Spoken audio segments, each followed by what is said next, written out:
All right. Okay, we're live. All right. This is Mr. G's EV Hangout. It's not really Mr. G. I'm just kind of managing it, but it's kind of the community hangout. If you're converting a car from gas to electric, you should probably join our little group discussion. It's going to be once a week. We're just going to catch up, because it's a small community, and we're sharing ideas and happenings. And one of the ideas we're talking about tonight is from Maverick, and it's a very exciting idea. Seems obvious in hindsight, but it's basically a Tesla small drive unit that then is being manufactured in I think designed in the US and then manufactured in China, but there it is. This is a unit that you can buy. And if you can buy something like this, you'd probably have a better supply chain than if you're salvaging from a Tesla, depending on the cost, obviously. So we don't know that much about it yet, so we're just started dissecting it. And on the call tonight, got a round table of veterans. We got Kevin Lieberman. He's coming from San Diego. How you doing? Good, thanks.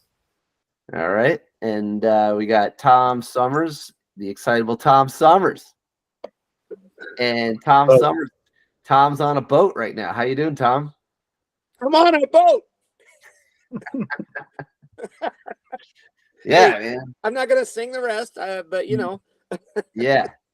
And a lot of the people on the call tonight are EVLC participants, Electric Vehicle Learning Center. And we also have Adrian. I haven't met Adrian yet, but he's part of the EV Riders, which is a kind of like this. It's a group of people that just help each other build stuff. And I think they have a space. Kev, you want to give us like the latest on the EV Riders? Is there a space still? Yeah, we have a space near the San Diego Airport / Old Town area that we gather in once a week. It's a club where you can pay a certain amount to be able to have your projects there all the time. And on Saturdays, there's usually a gathering of people to help you out with them. Otherwise, you can pay to be a supporting member and just get the support of the group on your own project, whether you bring it there or whether you're just coming for advice or to use the tools and use the brain power. Now, I recognize this blue car. Yeah, that's still living. Really? I had a ride in that car when the EV Rider Club was originally the Kick Gas Club, and it was in Mission Hills, or it was a different part of town. Mm-hmm. And man, that was cool. I think he had an AC motor in there, and it was very early days. I mean, we're talking like 10 years ago. Yeah. It's, gone through probably a couple of different battery iterations now. I think it's got a Mach-E battery set up in there right now. Oh, wow. Still running. That is super cool. So let's see. That would be the 74 Porsche. Here we go. 914. Oh, these are great photos. Look at that. And I could see someone in the background wearing the old Kick Gas Mr. Q shirt, Puff the Mechanical Dragon, which sounds funny. It is funny, but basically he came up with this thing like let's say you were to break down the process of the engine, the intake of ancient plant life, so it's green, and then the compression, and then the heat of the engine, on the third stroke, the power stroke, and then the last stroke is like gray, and it was like kind of like he would show how that was hurting the next generation. So Mr. Q is very much coming in from he kind of is the crossroad of auto mechanic and hippie kind of thing, in a good way. But like he didn't do the performance, and that's where I think it's taken off in a good way. Like now it's not just about converting your car, but can this car like perform? Because you kind of, as a newcomer into the car space, you have to prove yourself. It's like imagine you're like a freshman on a basketball team. Even though there's been electric cars for a very long time, it's kind of like being a freshman on a basketball team. You're going to get pushed around a little. So your car better move fast and be efficient and charge up nice and all that stuff. Otherwise, you can't hang with the gas guys, you know? So it's great that you got examples like this with the Porsche 914. Pretty cool. The 914 seems to be a favorite of a lot of converters. And, as far as Mr. Q goes, man, if there's a Hall of Fame for converters, early adopters, Mr. Q is the guy. And I was over there in his neighborhood today, which prompted me to send you that text about, I realized that if we wanted him on the show, we gotta sit next to him and make it happen. But maybe that's something we could do in a future date before he leaves us altogether. Yeah, I mean, let's be honest. He's getting older. He has a hearing problem, even if he wasn't getting older. And you can't call him. You got to just show up. Sometimes I got off the plane and I would literally just go to his doorstep, and there he was with his dog, about to take a walk with the dog. Like he literally, you just go to his house. It's like, it's not a big deal, but he's great in person. That's no issue. And also you have to kind of look at him because he is reading lips, but he's got a great history and he's really encouraging. He had an auto shop for like 13 years. And then he was an auto shop teacher for another 15 years. And then right around the time of like retirement, partially because of the hearing problem and partially because of, just age. And the story goes that they gave him a budget to buy books. And instead of buying books, he bought electric car parts from, I think, KTA. Or he assembled it himself. I don't know if you guys know, there was this guy, Wister Rhodes, that was like kind of like an early EV West, but not performance based, just sort of conversion based. And so then he did his first conversion, and that's what happened. So they started doing that. I'm looking for the photos right now. Let's see. Oh, okay, I know what to do. VW. There we go. Yeah. So, Tom, if you want to assist in that, we'll get him on the podcast. That would be really cool. Well, I tell you, the shop connection, and this is, I got to give you credit because, the shop connection, the auto shop, first of all, the auto shops in our area from the community colleges disappeared.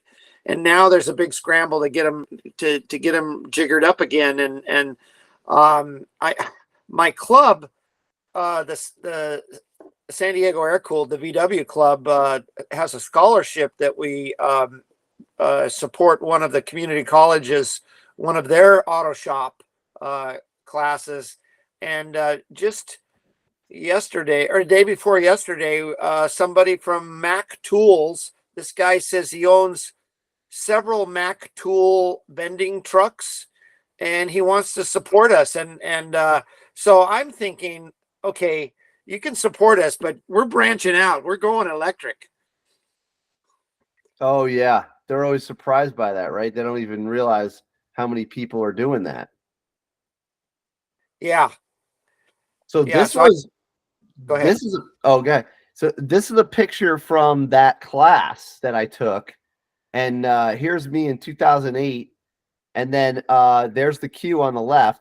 I'm kind of looking a little smug there because they were singing this song, The Puff the Mechanical Dragon, and we sang the song, and then we had to do it again for the camera. And I think I didn't eat yet, so I was a little like, But there's people in here like Carl Kingsby or Kingsley. He's an auto shop teacher to this day, still in San Diego. And there's a couple other people too. Let's see, we've got Mike Haynes. He's over here. He's a veteran. He's kind of active member in like foraging and whatnot, like as far as like living off the land. So he's kind of like in that camp. And then there's Mike. Oh, geez, I'm forgetting his name right now, which is terrible. Anyway, he's a machinist and a really good mold maker. He actually makes injection molding parts, and he's still around. And the rest of them I kind of lost touch with. But let's see. We also had now this I found. They said this car is around. This Spider, and it's in a high school, in the front door of a high school. Greg Curwin knows where it is, and we have that recorded. Yeah. We have that on a podcast somewhere. Anyway, that's Hugh looking serious, like never. He's never serious, but that was probably like the one camera shot where he's serious. But it's all DC stuff back in the day, just kind of like getting it to work. And that's pretty much it. That's the photos I have. But tell us about your Tom. Tell us about your club and the scholarship. We've been supporting it's Cuyamaca in Grossmont School District, Cuyamaca Junior or Community College. We support 5 scholarships. What's the name of the club? 5 semesters. That's what we do, is 5 semesters of auto shop class. And one of our students is getting ready to get her certificate, SAE, or whatever it is, a certificate. And so we want to do a collaboration with Mac Tools. And if you can make it through school, we would like to get you started on a because that would be a lifetime customer, from their point of view. And Mac Tools, they're not as spendy as that other outfit. What is it? Snap-on. Snap-on. Yeah. Mm-hmm. But they're still quite well known. So the name of the club is San Diego Air Cooled. We're a longtime VW club, but getting back to the EV side, San Diego has a long history of EV activism, and we those guys, Q and those guys with the kick-ass, some of those guys go way back. I mean, this thing started in San Diego in the 60s. In the late 60s, we were doing VW conversions with DC motors, basically a golf cart, and I remember seeing ads for kits in Hot VW magazine back in the day, I think as early as 69. And from that, we started the Electric Automobile Association. I had to change it to the Electric Vehicle Association because all these different kinds of wheeled contraptions were coming at us. And so, and now we're a nationwide outfit, EVA of America. They have their annual thing is coming up later this month at Aptera, which, just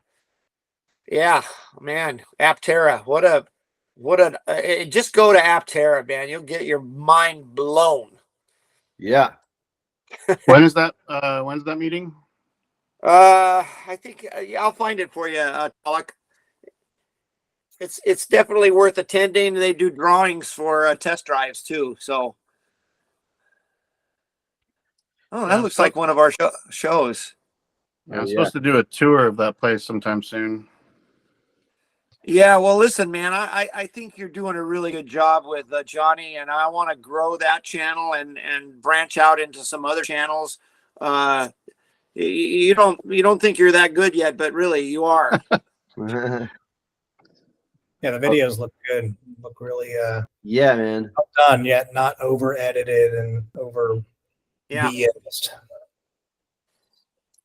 Yeah, it's super cool. Yeah, Talik, you're doing a great job, man. You dove in. And that's what it takes. Yeah. What's his channel? Johnny 5? It's J5 Johnny 5. J5 Johnny 5. But unfortunately, like we talked about last week, the 2 that were the most recent, he took down because he was. Stalker. Yeah, he had a. Well, I mean, I don't know. the way he described it, it sounded like someone that was really like interested in the project, but I can understand him wanting his privacy. So, Yeah. but unfortunately, the one that I thought was the best video is not there to watch. Yeah. One of his neighbors had a problem with privacy, or Johnny did? No, Johnny. Well, people showing up because they saw the video, they wanted to come check out his system, but they showed up unannounced. Oh, okay. Well, that's just trespassing. Yeah. So. Yeah. Yeah. If anybody, of course, we're trying to build the community, but if someone's like, let's say someone's listening to this thing, oh, they want to reach out to us, you really shouldn't just show up. Like if you somehow figure out an address that's not published, you really honestly just call or email or text or get on the Instagram or somehow. But yeah, if it's just showing up, it's that's a little bit snooping around, Well, that's in the middle of nowhere, like where his place is in Fallbrook on the side of a mountain. So yeah, exactly. Well, let's not say where it is right here. No, but we say that much in the video. But Fallbrook is a giant place, but But Johnny does a good job. If you guys are unfamiliar, he really dives deep into all the details. And what's nice about Johnny is like this super practical approach to to doing it. He uses a lot of recycled parts and just goes for practicality, which is real nice. And he kind of likes that new motor we're talking about.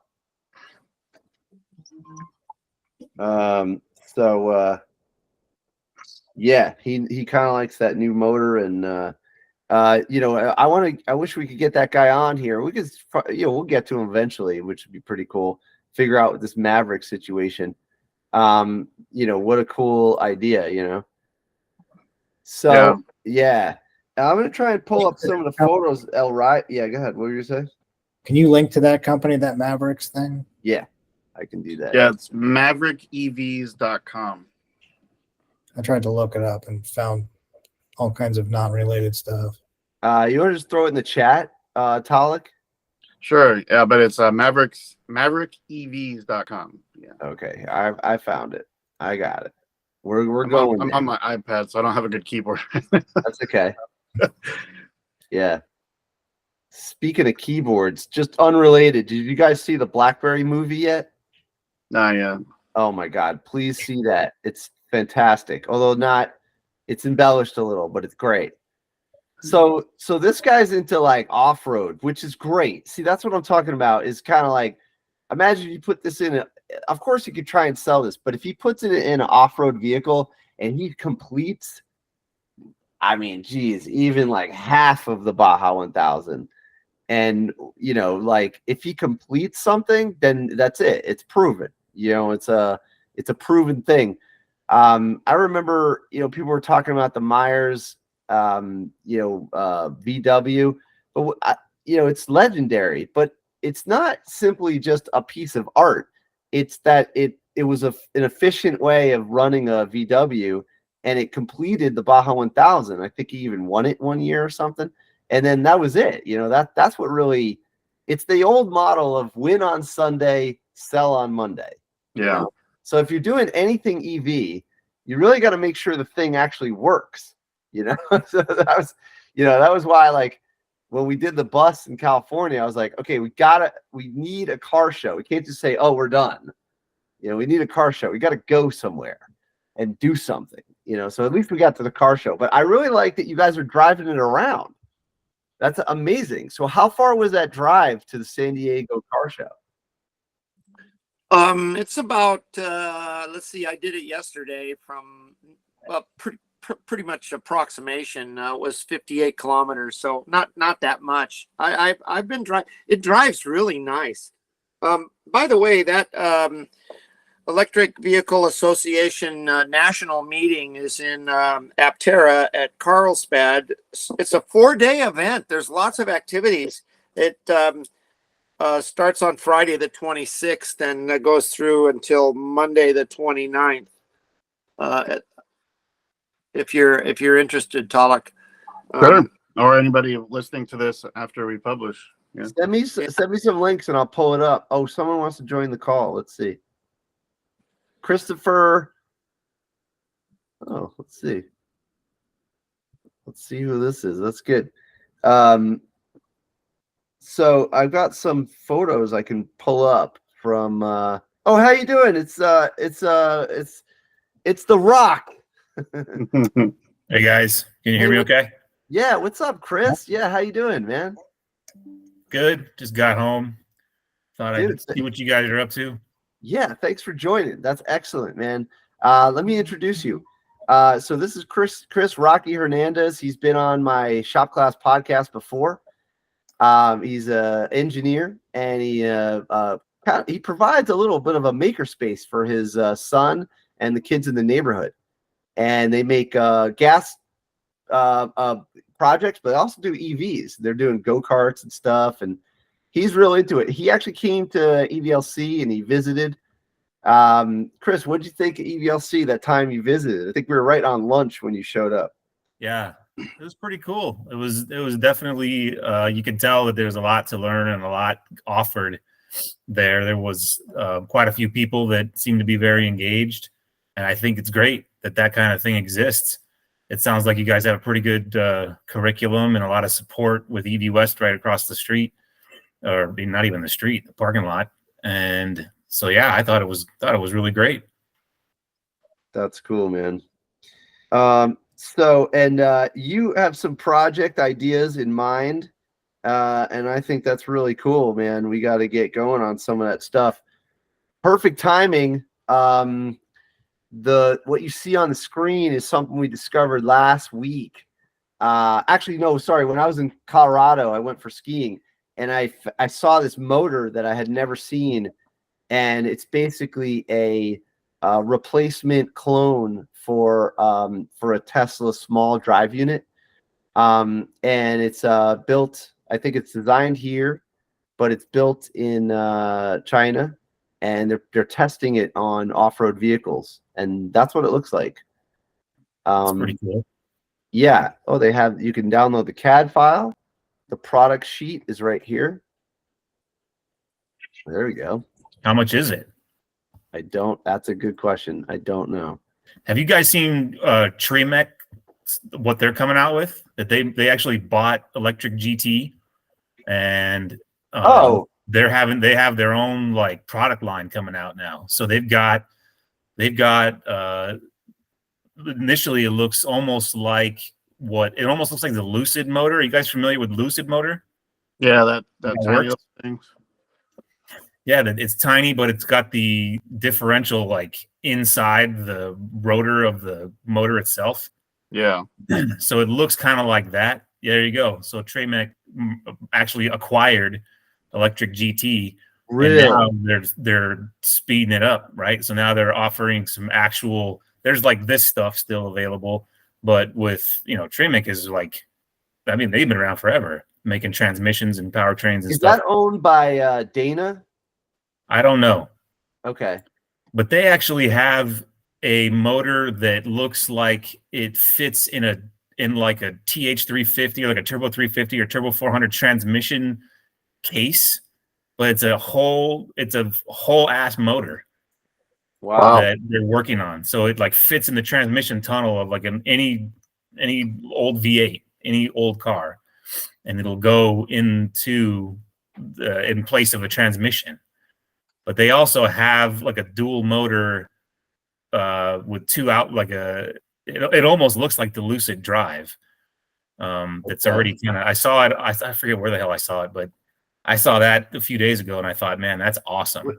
All right, we got to break this down. This is moving so much. Like this industry is moving extremely fast. And that's why, yeah, go ahead, Tom. Well, Electric GT, that's a local outfit, right? Aren't they? Yeah, and they're kind of. I don't want to.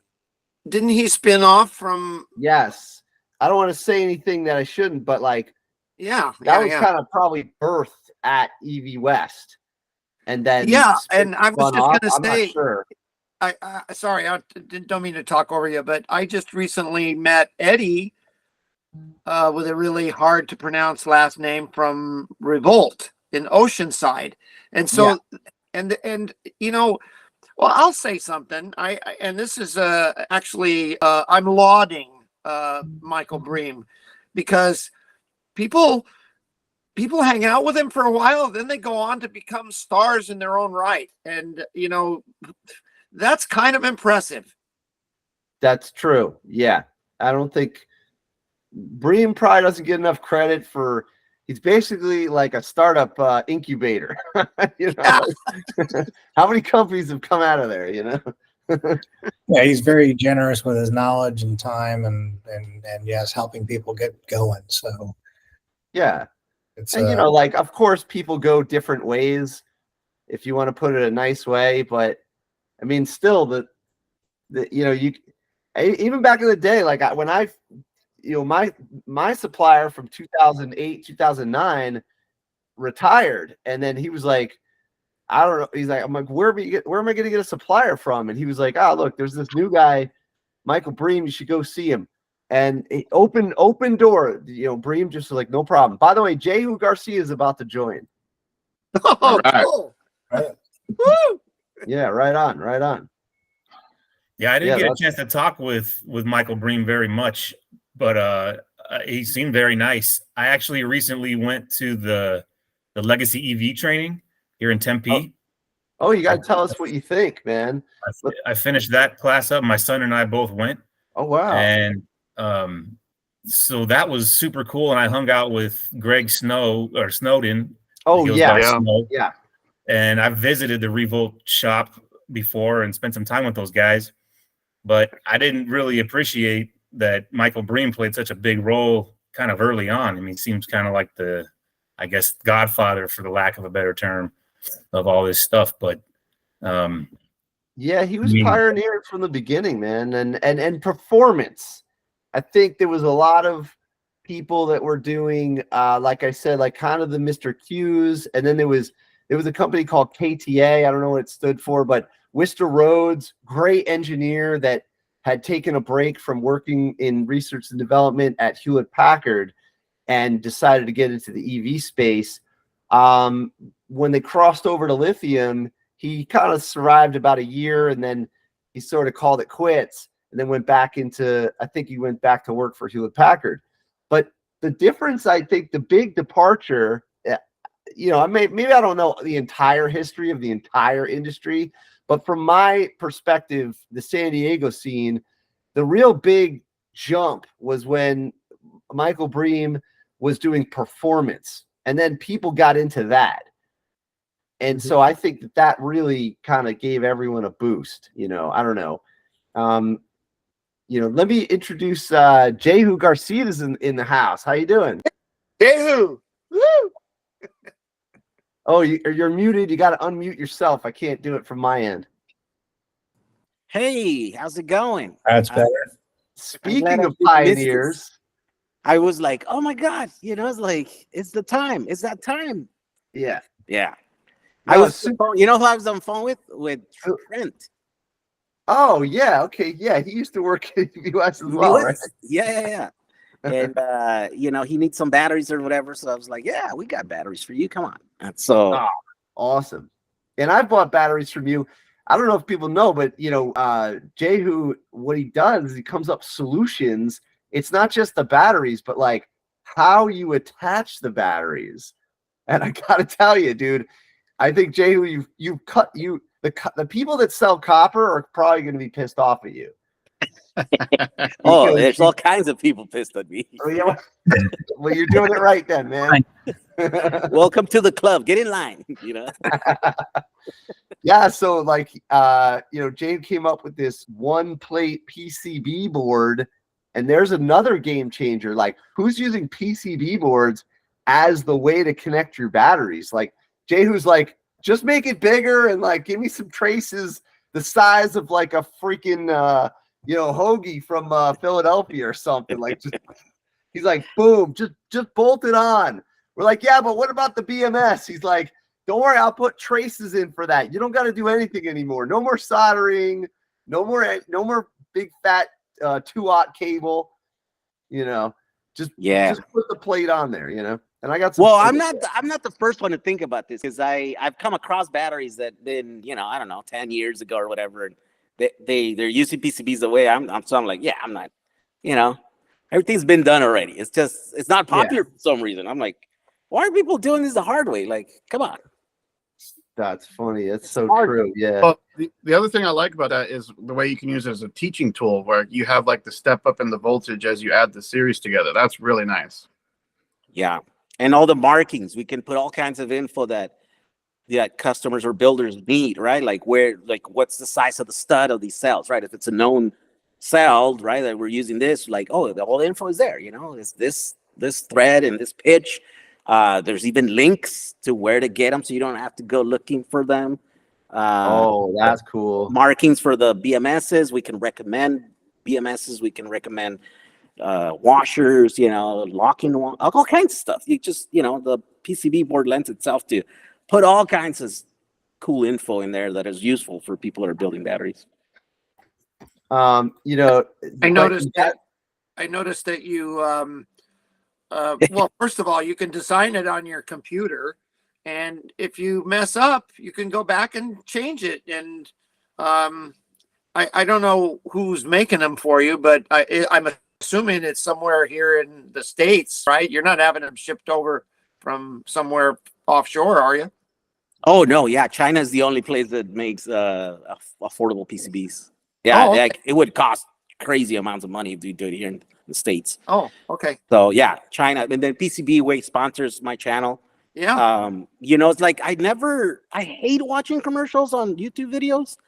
And so before, you used to be able to just pay your way and to not see any commercials, but everybody's baking in these commercials, and I'm the only one that doesn't. But the only reason I can do that is because we have like PCB Way that sponsors the videos. They pay me for every one of these designs that I upload there, right? And so I'm like, well, I'm doing this anyways. It's like, this is like about as organic integration as it gets to sponsor. Like, I'm doing these boards whether you pay me or not, but like, you're offering me money, go for it, And so, yeah, you won't get to watch any commercials on my videos, that you have to skip over and stuff, because other than what YouTube will make you watch, kind of thing. But like, no baked in their stuff, and that's because these guys they've been supporting my channel, and they've been supporting all these PCBs designs that I'm making, and but like, let me give you just like, obviously, I mean, someone at some point could be like, oh, this sounds like a commercial, but of course it is. But at the same time, we didn't plan this ahead. But what you should know is that Jay was really making it easy. Like, he's doing the work. Like, if you see these traces, now don't get me wrong, I had to get my glasses. Like, okay, so 45 years old, I was fine. For young people. Yeah, everything was fine. 46, that was it, man. And actually, the man who figured out that I needed glasses is on the call, Kevin. Oh, Kevin. Sorry, I stepped out a second. Yeah. Kevin says to me, I was welding and I was doing a horrible job, and I just could not see anything, and I thought it was the lens or whatever. And so Kevin just takes his glasses off and he just goes, here, man. And I go, nah. He goes, yeah. And I go, nah. And he goes, yeah. And I put them on, and I was like, whoa, this is much better. Like saying an 8D all of a sudden. The only lenses that I'll be wearing. Yeah, you're lucky, man. Oh my god. That means that I'm gonna go completely blind, because that's what blind people do, right? They wear the. Oh, yeah. But anyway, like, if you look at this photo, like, I'm following the traces, and it's actually really cool. So, like, okay, let me get you another one. So there's the whole pile, right? And you just lay it right on top, and you got all your traces. So this is my friend Nick on the left giving me a face, because I asked him to cover the wrench with a covering, so that, like, insulation. And he's like, yeah, all right, whatever. And he was always getting real close to, like, shorting out the battery. I was like, oh my god. You only have to do it once, and then you're like, whoa, okay, let's. And I've done it more than once. So the only thing I, to be a critic though, the only thing is you ran out of that paper. So believe it or not, we actually went to a sign shop, and they gave us like this kind of some sort of plasticky paper thing, and we put it in there. Yeah. So Yeah, then, yeah. So then this that's is the bad thing about ordering stuff in China. It takes forever to come. yeah. So there you go. That's kind of what it looks like. And I know you've made some. Have you made some improvements since then? Right? You made some changes.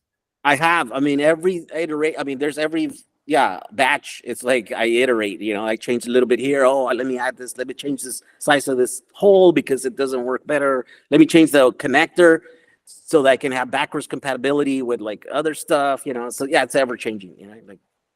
And this was the system we were doing. We were doing like an off-grid system. It's the Victron system, and it was a 48-volt off-grid Victron system with solar on the roof and AC and two inverters for 220. You could run the mini split. You could run a car charger if you wanted to. And we did this over the summer, but we're actually doing the same system in the high school now. So it's real exciting. Like it's kind of cool to do the project twice. What's the box in the middle there? That's like a main bus bar. This here? Yeah. Okay. So this is what they call the Lynx distributor. So everything Victron like kind of pieces together, and they call it a distributor. It is that's forget all that. It is a bus bar. That's it. But if you it's a main distribution block. Yes, but if you notice, there's a computer in there, and it monitors. There's current sensors. Yeah, so it knows what's coming from solar. It knows what's going to each inverter. That's pretty good. I think it also tells you if you blew the fuse, which obviously you'd figure out the hard way. And then there is, let's see what else. Okay, it's kind of hard to see, but the negative goes on they're stacked. The negative goes on the bottom of the positive. And it's separated by a piece of plastic here. Oh, I see. Yeah. Let me see if I got another one that's even better, but probably not. So that's just to monitor like the entire system, what's coming in, what's going out, basically, right? I think so, but we also have a shunt right here with a smart. Oh, there is a shunt. Yeah. So I can't actually, to be honest, I don't actually remember what they're using off of there. Like that's why they do that. Yeah. And then there is this box, which is like the main communication and coordination. And that's what talks to your internet and all that stuff. And then to the internet. Oh yeah, you can connect to this thing and like monitor and make changes or remotely. From anywhere in the world. Wow, that's cool. As long as you got a Wi-Fi connection. Yeah. Starlink. There you go. Yeah, that would be good. Yeah, some of their bigger systems have multiple of those boxes connected in a row. They insert to each other along the bar at the top. Wow. Okay. Yeah, it's so funny. We were talking about this last week that a lot of the off-grid channels I watch, they're all using this Victron system. I'm like, is anybody else doing it as good as Victron right now? Well, it's crazy because they have a lot of features that others don't have. Like I have batteries that are 12S. There's a lot of these car batteries that are 12S, and so that's just below the 48-volt threshold of like the format, right? But Victrons are the only ones that are like, well, who cares? You set your own voltage from here to there, you know? And it's like a lot of the other inverters, the top of the line will do that. But with Victron, it's like any of them. They all work with that same thing, right? So it's like you could get a little one, and they make like tiny little 48-volt inverters where like nobody else makes small 48-volt inverters. They're all like, you just have to get like the massive ones, you know? Yeah, and they seem to be pretty scalable too. Yeah. And good quality too, right? I mean, I think they're like it's not cheap stuff. No, yeah, it works. But it's it's expensive. I mean, I don't know. Like one of their inverters is $1,300. Is that expensive? It's not expensive. Not if it comes with all those features. Right? And it's a 3K. It's a 3K inverter. I mean, yeah, I guess you could find cheaper 3K inverters, but again, not with all those features, not with all compatibility and scalability and all that sort of stuff. So, right. I paid an arm and a leg, but I have the best system. I mean, I can fiddle with it remotely, which I don't spend my whole life on my boat. I'm taking off for Havasu here in the morning. What about you, Jay? Who you going to BBB? No, not this year. I don't have a bus that's working. Mine is still taking apart over here, you know. Well, your brother is going. Tomorrow, yeah. Everybody's going tomorrow. Some people are there already. I saw the line. Oh yeah, they're lining up. Man. Hundreds of buses waiting to get in. Hundreds. You guys are gonna freeze. Hey, I just sent Ron a photo of the Lynx distributor with a cover on it, so that if anybody wants to see it, what you were looking at didn't have the cover on. Wait, so Tom, you have one of those systems? You have a Victron system? Yeah, I put it in my boat. Yeah, it's my house system. Oh, that's cool. Yeah. So, and I have Starlink on my boat. I'm living on my boat now. I sold my property and I'm living on my floating tiny home. There you go. Look at that bus. Hey, Ron, I just realized, I think Jehu jumped on the call after we were talking about the Maverick stuff. Oh, dude, we got to show him the Maverick stuff. Yeah. What's the Maverick stuff? All right. Yeah. So, when I was in Colorado for skiing and just recently winter break, I met with Terry from Ohm on the Range, and long story short, he's doing a conversion, but he had a motor that looked like a Tesla small drive unit, and it wasn't. It was something designed by like a new company. Wow. And this is great footage, by the way. I thought I was the only one that took great footage of these shows, but I guess they don't need me anymore. Okay, so anyways, your story. Yeah. So so I'll pull this up. So, whoa, Maverick. Tesla small drive unit clone, basically. A clone. mm-hmm. Whoa. What do you mean a clone? So are they taking 5-volt compatible? Is that, is it size wise and bolt pattern the same? They're modifying it. They're modifying a Model 3 drive. Is that what they are? There. Or is this no, that's just a complete different build. It's new. Yeah. But it's brand new, and it's I don't know what the specs are, but I can't remember right now, but I think they're similar to a small drive unit. And Johnny was looking at it last week, and he was like, "Oh yeah, that would be great if that was on the market." Well, also for Johnny was checking out this one here, the axle one, where it's built into the axle. Yeah, there you go. Wow, look at that. Mm-hmm. Is that the one from Magna? Is that the E axle from Magna? Ooh. I don't know. No, Magnas are massive. No, aren't they like for like semi trucks? No, they have some that are actually like drop-in replacements for like an F-150. Oh wow! The whole motor and transaxle, everything is in the axle. Put it in the chat if you find it. That's what we need to do. The crazy thing was that I think Johnny was saying, I don't think he's going to do it because he built his own, but this could potentially replace having to do a Didion axle, right? Yeah, the Didion, yeah. Didion. Well, I mean, it depends, because like that live axle that he did is so robust. It gives you that solid axle if you're really going to rip around and like hit massive potholes and go off road and then haul shit off the farm and stuff like that. Then you need like a live axle. But if this somehow can support, I mean, if this like live axle goes all the way through, or that is strong enough, the case is strong enough to deal with the stresses, then it is a replacement, and you just bolt it on the. That's single gear though, right? Like, so that's one gear ratio in there. I think so. That means it has to be at least like 150, 200 kilowatt, like, because that's what you need to be single gear. So it's 80 kilowatt, 160 peak.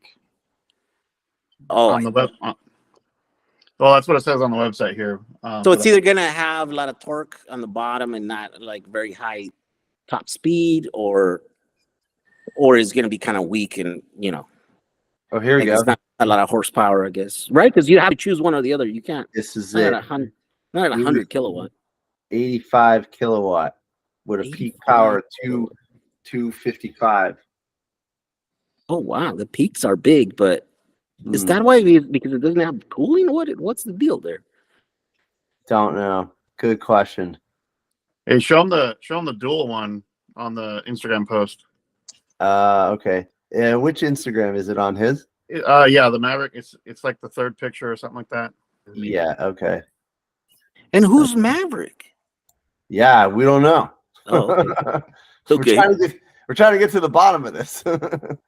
Oh, I see. Well, I mean, China's coming up with a lot of cars out there, so there's a ton of these systems being developed over there, and they're just going to OEMs right now, but eventually they're gonna make their way to There it is. Yeah, take a look at that. It's a Oh, dual- I see. Those Yeah. are two different systems. They're just back to back. Yeah, Mhm. I agree. They probably Two have motors. a bolt pattern on the back that matches them up or something. I don't know. Does that mean one has to spin backwards? Look at that. So that means they're symmetrical. That means you're able to spin them either way at speed. And also it goes at a 90, which is kind of like, isn't that a loss? And people criticize that, right? Oh yeah. I mean, there's now you have to have helical coils probably that slide, and they create more heat. They create more noise. You get Probably- potential torque vectoring there. Mm. Yeah, And then this one here, this is straight. that seems like it is straight. Yeah, This yeah. one's straight too. Oh my God, that one's right at the axle. That one's right at the hub right there. What? You look like you bolt the wheel right onto that, like a hub motor, but that thing would weigh. Oh. So this just hooks right up to your motor, basically. Yeah, that's just Wow. like a step down, probably like a planetary gear, maybe. But so this would be like sprung weight, though. You don't want this. Yes, right? you don't want that. I mean, not for high performance. You could put it on a truck. Yeah. You can put it on whatever. Interesting. Wow. But Yeah. this entire thing brings up what we kind of mentioned earlier is that this industry, because it's growing so fast, they can't really rely on just salvaged motors and batteries. It's going to need new parts and new designs to fit custom cars. Yeah. Yeah. Well, but that stuff is gonna be uber expensive. We've had this forever, right? Like there's Reinhardt controllers and like all kinds of ramming motors. There's all kinds of systems, but we're talking about $20,000 systems, right? Like just for the motor, where you're like, wait, that's what it takes to get 500 horsepower. You're like, okay, all right, just get a salvage Model S motor for $3,000 and put another 2 or 3, getting the parts to get it to work. And so I think now with the Model 3s being so abundant, right? Like I think it's going to be hard to compete with that, especially as more people figure out how to hack them and open them up. Then it becomes a competition. It's like, whoa, my board is $500, and then the next guy comes up like, well, we have a $300 board that you could just replace the stuff and open it up. So then I think that's what's going to be exciting about it. And I want to say it's happening slower than I thought it was going to happen, but maybe not. Maybe I'm just not seeing everything because I'm not there yet. I'm not actually building these systems. I'm still stuck with legacy stuff. Look at that. Like those are all my pallets full of like systems, and those are all motors, But these are like the stuff that we were doing 5 years ago. You know what I mean? Like, and so the only reason I'm not letting them go is because I bought them super cheap. Like I got them on a liquidation. Auction site, right? Thing that happened. And so I'm like, these are $5,000 systems, and I bought them for like $1,000, less than $1,000. So I'm like, I'm not gonna throw them away. I'm still gonna build something with them. So that's why I'm not jumping on that stuff so quickly, right? But I think it's gonna be exciting because there's gonna be so many parts, and so many batteries. The competition is good. So much, Yeah. Pretty wild. I'm having a hard time getting a hold of like batteries and selling batteries because there's a lot of competition. So like there's 10 guys that are bidding against me to buy a truckload of batteries. And then those same 10 guys now are flipping around and trying to sell them to my customers, So it's like, woo, it's diminishing margins basically on this industry right now for me. Well, listen, I'm biased, but I got to tell you, we bought batteries from you, and customer service was good. Like, oh yeah, God, what's his name that works with you? Brian is great. Yeah, like he made it happen. We had like a crazy tight deadline, and we bought. Oh, that's batteries. right. You guys needed it there yesterday, kind of thing. And we were like, "Hey, we're gonna get this thing. Cool. And can you send it by Monday?" It was like Friday. And luckily we had everything in stock, right? And so we were able to get it. One big issue that we have is like all kinds of people like in Hawaii and Puerto Rico want batteries, and we've always been telling them like, no, we can't ship them. There's no. So I think Brian just found a courier that would ship them, like LTL. But we just right now the driver just left, and he's like, no, we don't deliver to Puerto Rico. And I thought like, what? So he left the pallet. There's a whole pallet of batteries that someone bought in Puerto Rico, and so we couldn't ship it right now. So it's still, kind of hard to get batteries to customers and stuff, which is crazy. Now, if you're in the United States and in the 48 states, then no problem. Because all that stuff still has to go by ground, right? Yeah. I'm sure you know all the regulations, but under a certain kilowatts, okay, but it's all. Yeah, we send everything to ground. Yeah, like we don't mess around with that stuff. We don't want the airplanes to catch fire with a bunch of people in them. Or you got to send it by ship. That's how my friends in New Zealand are getting theirs. I guess. Yeah, but we don't know how to do that. We haven't found a company to do it that we can rely on that are whatever. It's like we're gonna just let customers figure it out, and some of them will, right? Some of them are like, well, we'll just deliver it to, Florida, and we'll take it, And so like only the most adventurous ones are the ones that are able to get it. But yeah, it takes a lot of time. With your maritime contacts, do you have somebody who will ship these by boat to? Yes. In Florida, there is an outfit. I think they call it National Marine, something else, deliveries or something like that. But they actually do shipping to all of the super yachts. And super yachts, like the big ships that are floating around. They're like, oh, you want to deliver a package there? Yeah, the one, like the ones they're stealing from the Russians. Wow. Yeah. After I retired off of tugs, I worked on super yachts for a few years, and they're all interested in that stuff, and money is never an object. So we're starting to see, like for instance, those big satellite domes on the tops of all the yachts. They're gutting them, and then putting Starlinks inside. They're putting Starlinks. It's hilarious. Yeah, well, it works better. So why put that other giant thing, right? And a lot of these super yacht owners are antique car collectors and stuff, and they're really interested in doing conversions. And so my former employer in New Zealand put together two Range Rovers. 60s era Range Rovers, and I don't know how they got batteries, but they bought a lot of the other stuff from Michael, and somehow got their hands on batteries. Wow. Yeah, those are great cars to convert. Yeah. And these are top of the line conversions. Money was no object. Wow. Nice. I found the photos of Tom's boat Check it out. His butt is right on top of these things right now. Oh, really? You're sitting on top of those? Yeah. Well, you didn't show him the picture of the batteries too. I've got three. So I kept my boat 12-volt system. So I'm sitting on three 330 amp hour. Those guys. So I got almost 1,000 amp hours at 12 volts.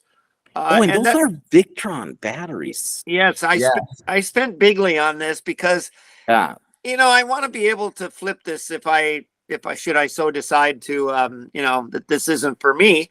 So I wanted to stick with yacht quality. And so this was in a space that I had a little 8 kW Panda diesel internal combustion engine generator. And, inside my boat, in order to use it, I had to put up with the noise and the vibration, the smell, the cooling water. You never know when you're going to burn up an impeller. So and now I don't have to deal with that. And that white box there that you see in the corner, that's my smart. That controls the alternator. I put a serpentine system on the front of my Yanmar diesel, and this allows communication between the EFI and the diesel and the battery pack. So, like if I'm running at lower RPMs, it doesn't bog the engine down. But I can I see. yeah, I can run over to the pump out station and pump out my holding tank and run back. And my batteries are bumped up, and I've heated up a tank of hot water. And yeah, it's this. I'm off grid, man, in my tiny home. There you go. That's awesome. That's awesome. And I got about 800 watts of solar on my over my cockpit, so that helps. Oh, that's cool. I want Very, to very See that Richard Jones from the EV Riders has also just joined us, and John Lane. nice. Oh, I yeah. was just gonna take a pause to say hello to everybody who just entered the room. So John Lee, you're from the EV Riders. How you doing? You're on mute. Oh, I'm good. Yeah, John Lane. Actually, my brother has a Beneteau 52 sailboat, and he went completely with Elcon as well, or sorry, Victron. And yeah, I think that's the smart choice for reliability. Blue. Yeah, everything light blue. Nice. Yeah. John Lane, you're down in San Diego, right? Yeah, so Richard Jones and I have been and are part of the EV Riders car club, and through Kevin, sort of keep in touch with things up at EVLC and EV West to some extent. We just brought a Nissan Leaf motor up there yesterday that Kevin's helping us sell. We had an extra. Nice. And which could so Jehu, if you don't, do you know the EV Riders? They were originally part of the Kick Gas Club, Mr. Q. Oh. Yeah. No, this is before my time. Oh, Mr. Q was okay. before my time, and now I don't know why. Why don't I join clubs? For some reason, I'm not.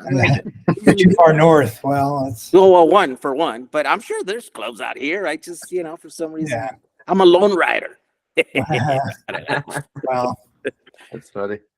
Yeah, we're on our third shop, but we're all sort of down in the south area. The first shop was in Hillcrest, then we were out at Montgomery Field in a hangar for a while, and now we're near Old Town. We have a shop there. So Oh wow.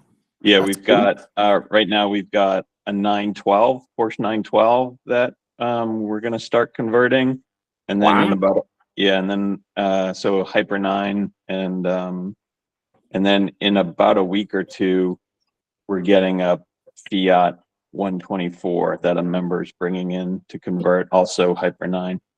And then we have some of Doug Emily's projects there as well. You might know Doug, who has the green squareback. Oh wait, Doug. Big guy. Tugboat driver. Former tugboat driver. Oh, really? Oh, I don't know if I'm familiar with him. He's a marine surveyor also. Yeah. Let me see. I've got some old school throwback photos from the Kick Gas Club. Look at that. Yeah, there you go. Well, that car has now been donated to EVLC, and it's running again. This is this DC stuff. Look at that. So That's like an 11-inch, right? Yeah. Yeah, that's the hangar at Montgomery Field. So it started in 2006. Oh. There you go. 2006, man. What was I doing? In 2006, I wasn't thinking about electric cars. Before my time. That It was all DC and lead acid, so you didn't miss much. Yes. Short ranges. Yeah. A lot of power, but short ranges, right? yeah. Yeah, we just ripped all those Voltronic cells out of that car and trashed them. They were all at 0.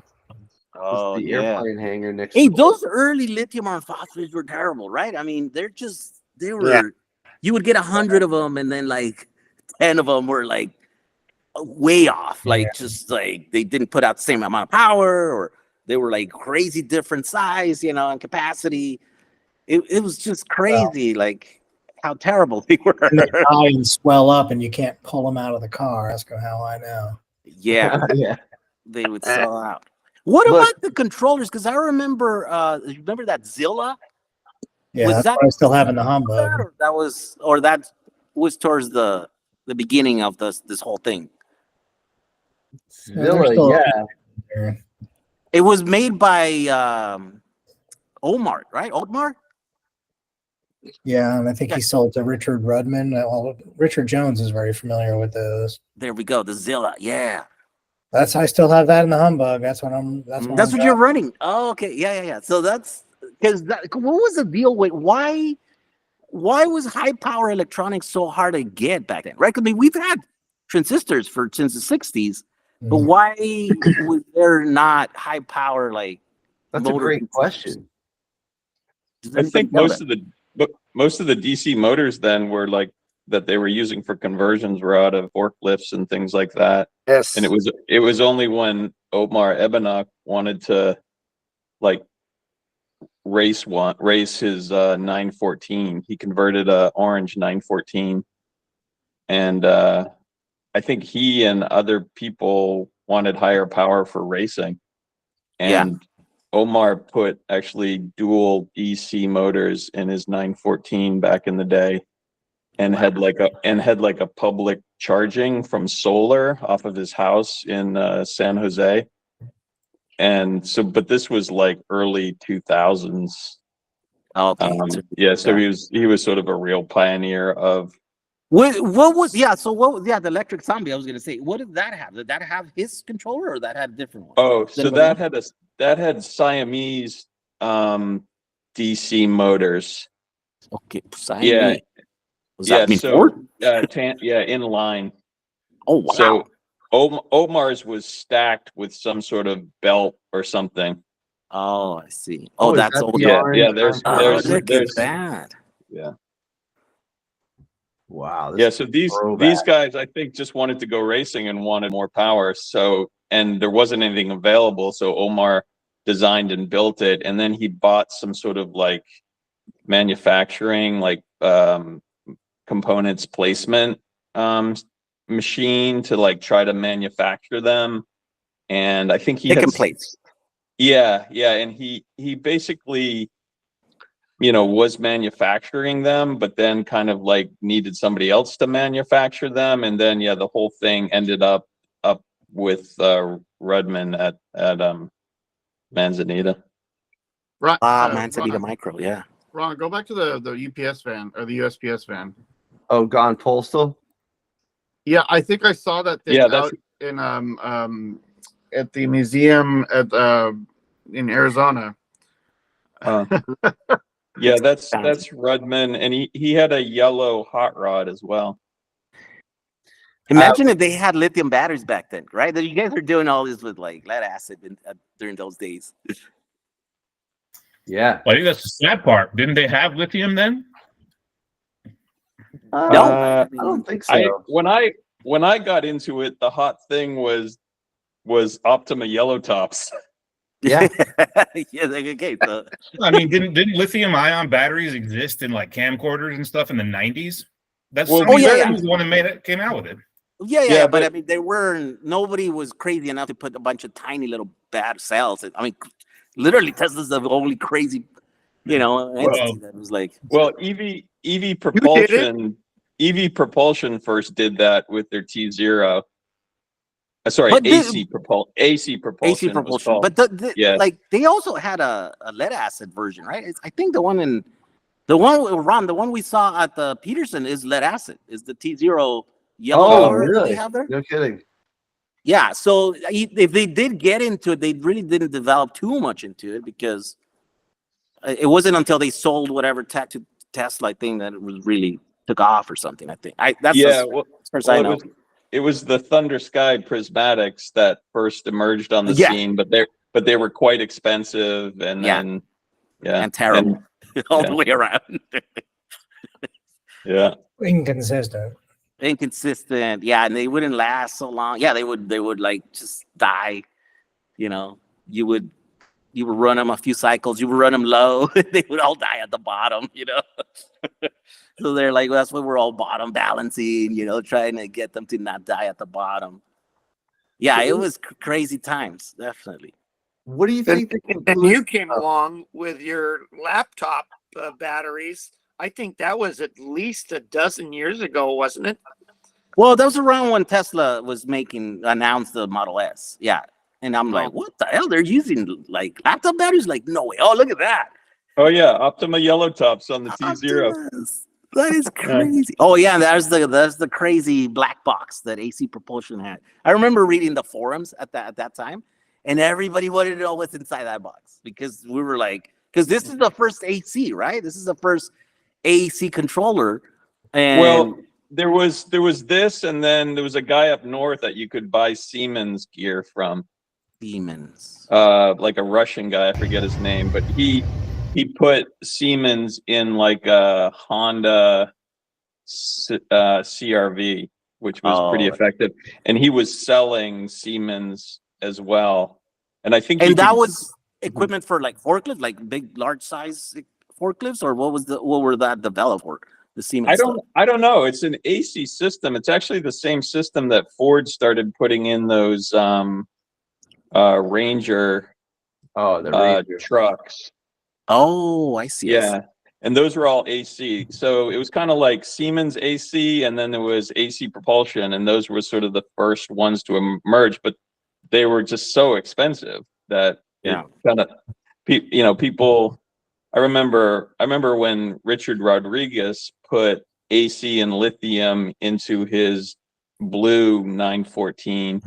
It was kind of like, oh my God, I can't believe he's spending $30,000 on that. But like, that car's still on the road and it's great. Yeah. I think did he say he changed his batteries recently? I think he did, Yeah. right? Yeah, he's got Richard Jones has some of them as well. They got batteries out of a Mach-E. Oh, I see. The Mach-E ones. Yeah. This is the blue car you're talking about? Yeah. Dude, I had a ride in this thing. It was awesome. Yeah, that was a very early AC, and that was just like an AC 50 or something like that. But that was an early AC and lithium car that really stood the test of times. So You know what's cool about it? Yeah. What's the timeline? When does HPVS come into the scene with their system, the AC50, and then do you remember around? If I were to guess, and I don't know, I think we talked about this last week. I think Johnny might have known that. Someone knew last week, and I haven't recorded. But I don't know. I would probably guess around 2015, maybe, or is that too far late? As maybe no, I think it'd be earlier. Remember the Tesla Roadster came out in 2009. Yeah. So these guys were probably around shortly before then. Oh, I see. Because I bought my system like around 2011, I think. An AC50. That was probably the edge right there. So, and I was just blown away that there was one of the only AC systems was available. And I'm like, these guys are like 5 miles away from me. Like, what?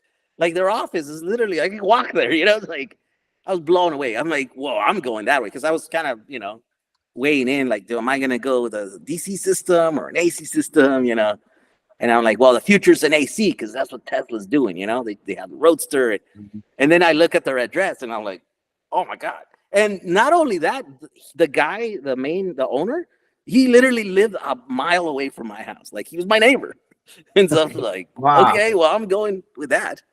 This is what I'm going to buy. Did you print your own adapter plate back then? No, I ended up buying one. Yeah. From Canadian.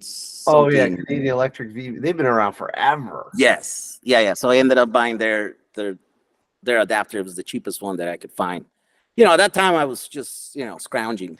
I didn't have enough money to make a full conversion. So, but I was like, well, I'm not gonna let that stop me. I'm just gonna figure it out. That's where the DIY comes from, right? Like not being able to just buy a $30,000 system. Then you just kind of make it work. Oh, dude. I mean, hold on. You're talking about it, but you're being a little humble. Like he literally would take laptop batteries and he would like spot weld them into a Tesla pack looking thing. I mean, like, how many batteries did you put together? Oh my God. Well, a lot of them, but really what happened is that I never really finished that pack, right? Because then we got our hands on the Smart for 2 Tesla battery Oh packs. yeah. So Yeah. Why build them? They're right here already. And then Michael sent me a bunch of them, and so, that's basically that same company that makes that one, right? Yeah. And I remember all the hours I spent watching your Samba series. I can't imagine the hours you spent actually putting that stuff together. Oh my God, that takes forever. It's crazy. Yeah, and I would do 20 minutes worth of work, and then I'd spend 4 hours editing a video. I kind of think. Like I'm never gonna finish. Yeah. Dude, the editing must be a monster. Oh my God, you're probably so much better at it now. Yeah. Well, I did get really good at it, but then now I'm like, screw the editing. I'm just gonna do like quick, dirty stuff. Like I kind of burned out. That's what happens. Look, this is I'm looking at this is the early Jag 35 right here. Oh yeah, that's. I was more into the aesthetic back then, right? Like I wanted to like make beautiful images, and I used to fail every day at it. No, man. And then like the Samba started, and I'm like, screw the visual. Let's put out some info there, right? People want to know about converting a car. And I love both of it, man. I would watch both for your journey, especially that first time you took the Samba to the Arizona show. Yeah. Oh yeah. And then also just like, but also getting the information at the same time. So it's like infotainment. It was literally that, and I love what I looked forward to the next episode. Yeah. I used to try to make like a little documentary every single episode. But yeah, I mean that was months in the work, basically, like to make one episode of that stuff. And I realized that it wasn't sustainable. I mean, I could do it if it was just like my free time or whatever. But if I really wanted to do it for real, they would have to, figure out how to make it pay and stuff. And so like those pictures. Yeah, buddy. And then that bus changed my life, Jehu. That trip to Lake Havasu was I mark my life before and after. Oh really?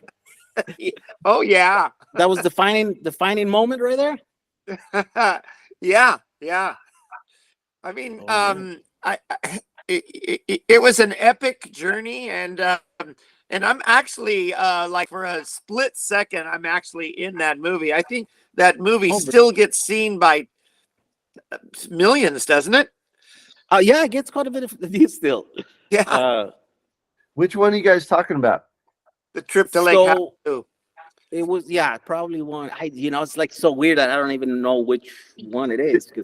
I think that's the one where because on the way there you're talking with Michael and he's sitting there making the buddy plug, and that was the same time I was making adapters to charge my Volt, and I was like, oh my God, that's exactly what I yeah, we got to a place where. What do you think it's titled? Let's see, it's the Samba. Which one is it? EV conversion. That was the one with the range extending trailer, right?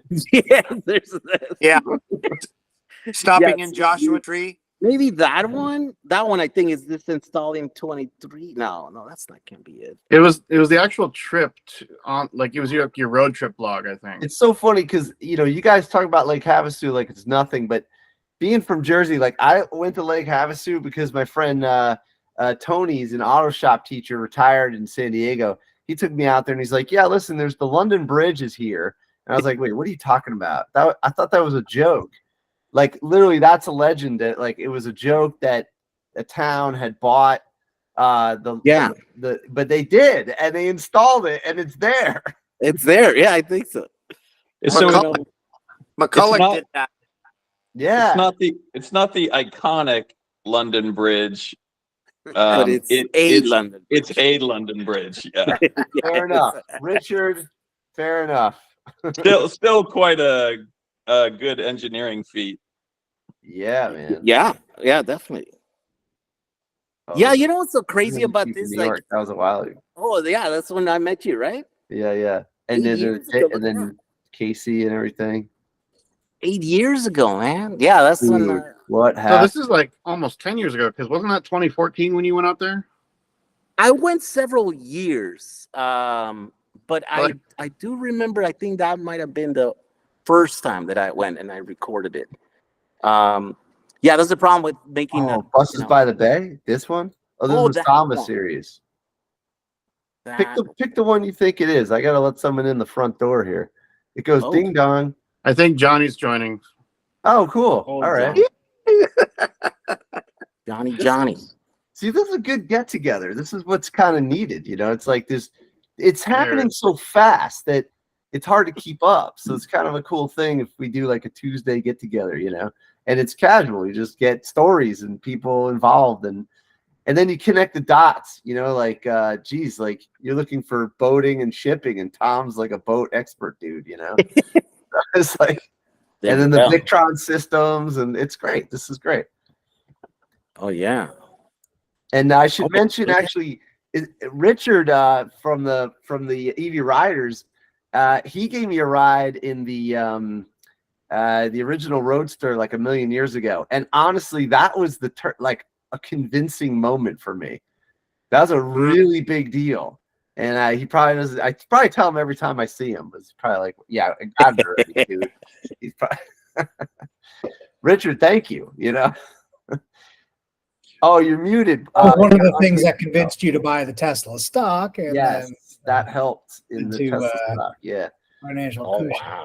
Yeah, and what happened was basically like the way I describe it to people was that it feels like you're in a rubber band the size of a bus, and you're the target, that like a projectile. You're being pulled back, and when it lets go, it just keeps on pulling.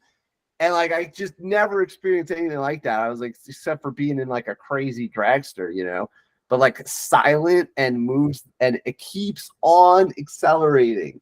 I just couldn't believe it. No gear shift. What's that? No gear shifts. No gear shifts. No gear Unbelievable.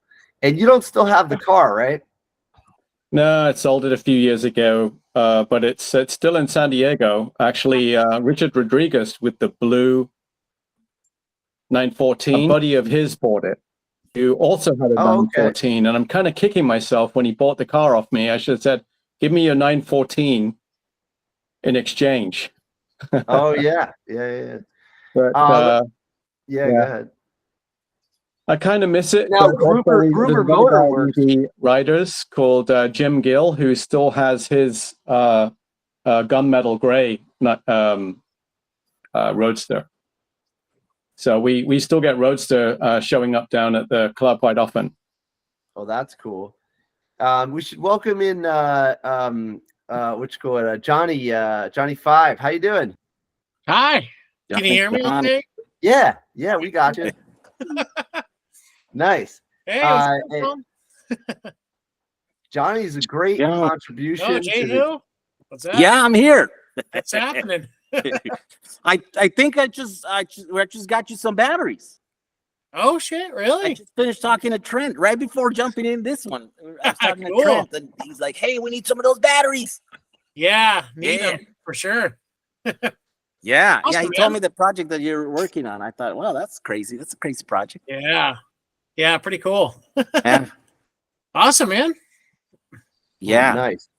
And just so you know, obviously this circle knows, but people who are listening, Johnny's a great contributor to the EV situation. He's got like his Hilux.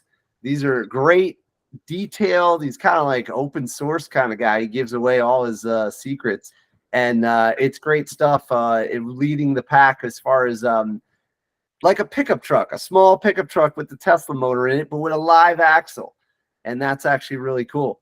I'll pull some videos up of that, and you use it daily, like all the time, right? Every day. That thing drives, yep. That's It's awesome.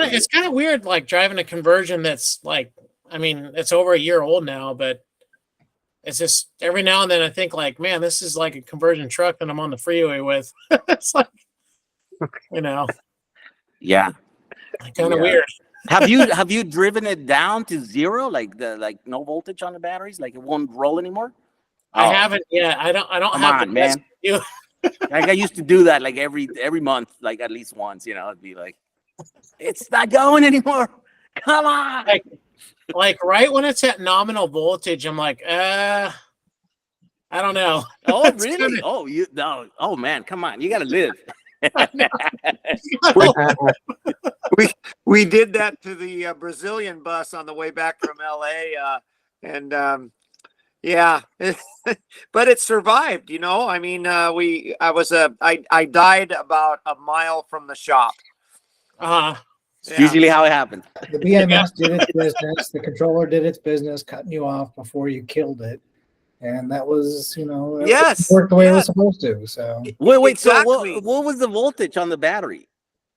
it was at 119 or something when it died, right? No, I So think what it is was that to lower. sell? It was lower than that. It was probably around 110. Okay. 110.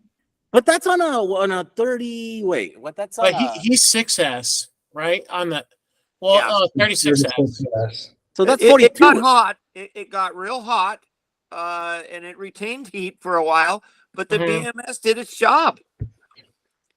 So 6 times 6, that's 36. That's Yeah. so 36. if you're 100 divided by 110 is 6. pretty low. Oh, come on, you're at 2.7. Come on. Okay, we don't have batteries coming out of our asses like you do. We have to pay a lot to replace them, so we try not to I do used that. to take mine till it wouldn't roll anymore, like 80 volts. Oh my God, we'll go get a burger. We'll get a burger, and he'll say, "Oh, it's at 3.5. We gotta head back." Oh no, man, come on. You guys are wimps. Understandable though. Hey, when Jo came to see me in New York, I ran my conversion. Talk about crazy. I'm crazy. Ron over there is he's the goat right there. He's the craziest one of us. Oh, right here. I Tell ran him the this story.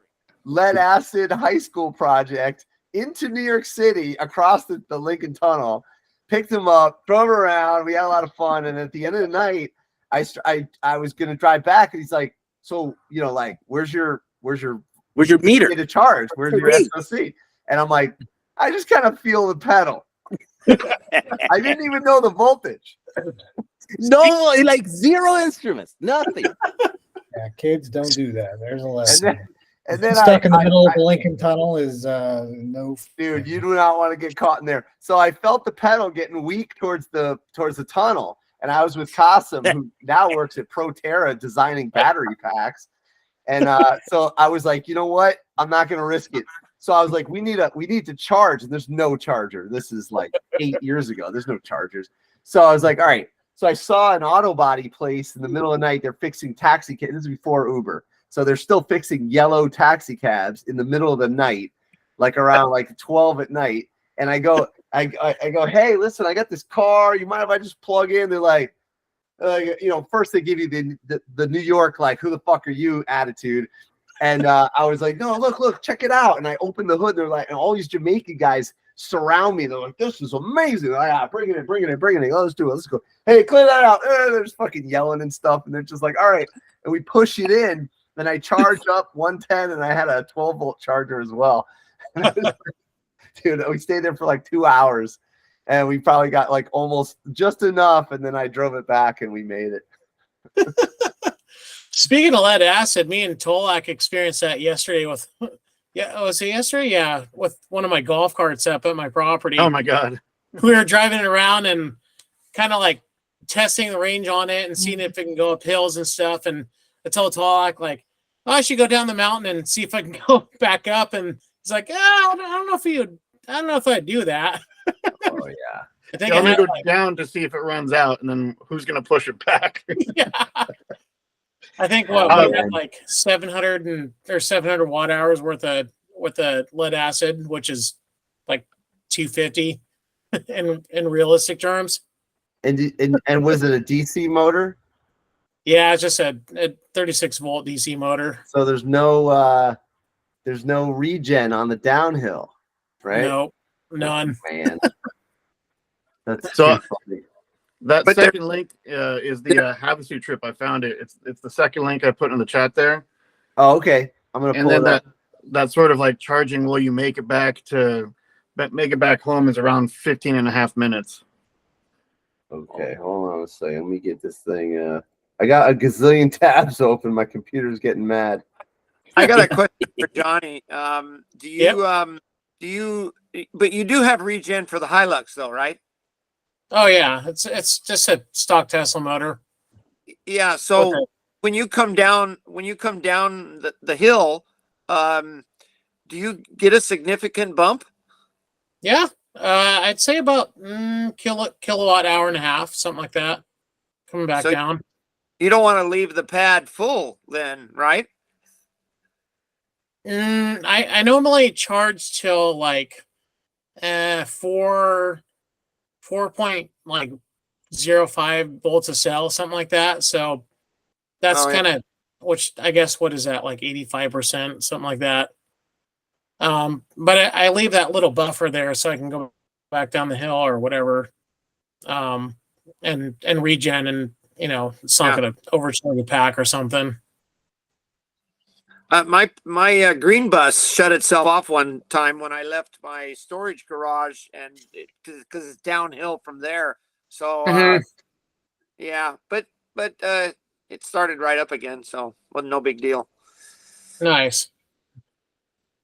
Nice. So this is the video. Do you guys see it? Yeah, this is epic. Running around without windows. Look at that. No Jehu, windows. you want to just give some context, and I'm actually gonna run to the bathroom real quick. Okay. Bye. Yeah. Yeah, this is craziness. I don't know. I'm talking about something about Elon inspiring me, or something about I couldn't get a Tesla because it was too early on. And they were still not producing them. So I was like, well, screw this. I'm gonna make my own car. And that's how I went down that rabbit hole. But obviously, like, the batteries were the hard thing to do. I mean, this is the early days. And then I'm like, well, Tesla's making these out of laptop batteries. Why not? Let's do it. And so then, I started trying to do that. But as you know, that was not so easy. Took a lot of work. Failed quite a bit.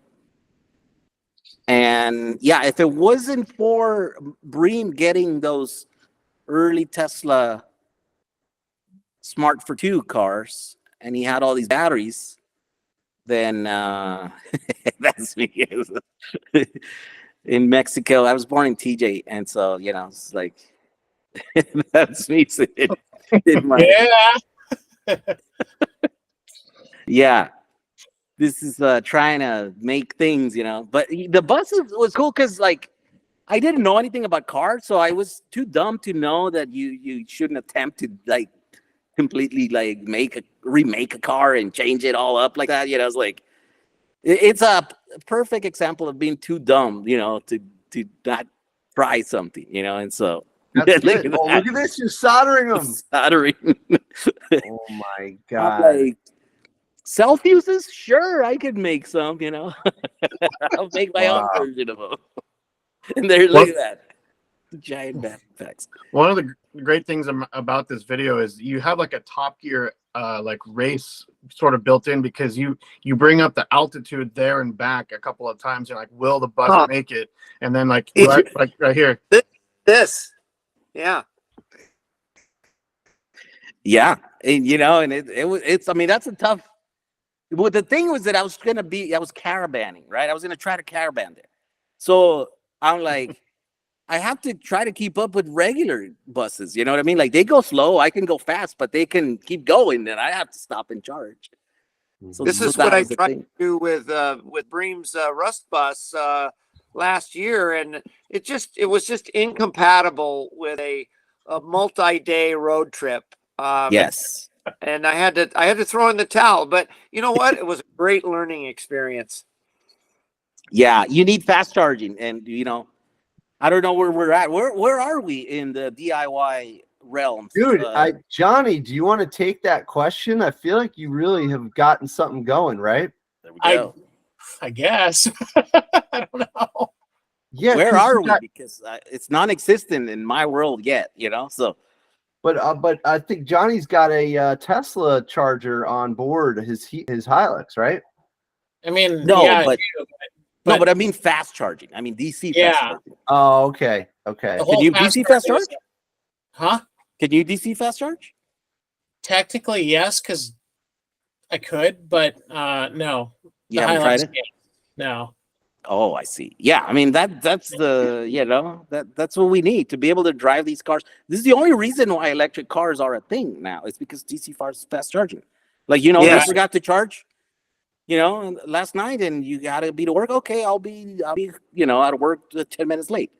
Because you fast charge, right? But like in a classic conversions, like no, if you forgot to charge, you're looking at 3-4 hours just to get something, Right. The late record. What is it in Europe? Like CCS is kind of like a pretty open source type of thing, huh?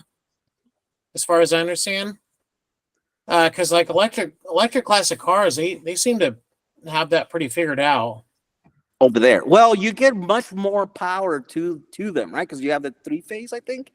But I think are they? Well, are they? They don't really have. Though? They don't really have level 1. Most of their power is 220 at the lowest, and then they also have the 3-phase. Yeah, 3-phase is common. Right. It's a very common thing. Yeah. So like 22 kilowatt on normal plugs, you're like, as you put Luxy, that's almost fast charging for Luxy. Yeah, that's fast charging in my book. I mean, if I had a second Tesla charger in the Hilux, then yeah, I'd be charging at 20 kilowatts, which I mean, it's only a 33 kilowatt hour pack. So well, but how can you connect that to the wall though? That's the problem. Yeah. I mean, 1450. I mean, you're maxing out 11, right? 11 kilowatts. You need 2 of them. The only place you could charge that, and by the way, I've done this before in my things. Yeah, you get like into like an RV park, and then you pick both circuits. You're like one charger here, one charger there. Boom, like don't mind me. You're taking up everyone's plug, But that's what Johnny is doing is a very holistic approach to not just charging the vehicle, but harvesting the sun and pumping up your storage batteries. I think that channel, if you continue with that theme, is going to be wildly popular. Yeah, for sure. What, Talik, I got a question. Didn't you have a post or a story or a repost of something of a motorcycle that was charging on a Magic Dock, which is the supercharger that can do anything? That's Darren. He visited one of the I think it was Darren. He visited one of the Magic Dock superchargers somewhere. I'm pretty sure it was Darren on his Energica bike. Is that? Do you have an Instagram for that? Because the reason I'm asking is because basically, if the Tesla like the Tesla supercharger network is open now to DIYers, like you don't have to be an OEM, then that's a game changer. But what is ECS?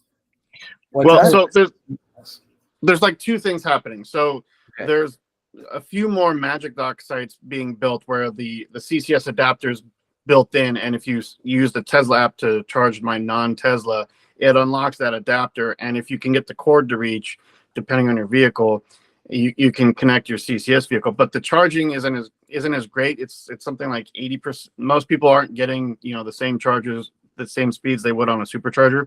And then V4, also the V4 pedestals have it built in as well, a little bit more elegantly, I would say. I recently went to the Highland supercharger where there's 8 new V4 posts. They're all still on V3 cabinets, so we're not getting V4 speeds yet. And then the other thing that's happening is that soon there should be adapters to buy or be provided by the OEMs for the CCS vehicles to actually just plug in their own adapter to the supercharger network. And then starting in 2025, new vehicles are supposed to have the Tesla NACS port native on the vehicle, so there's no adapters at all.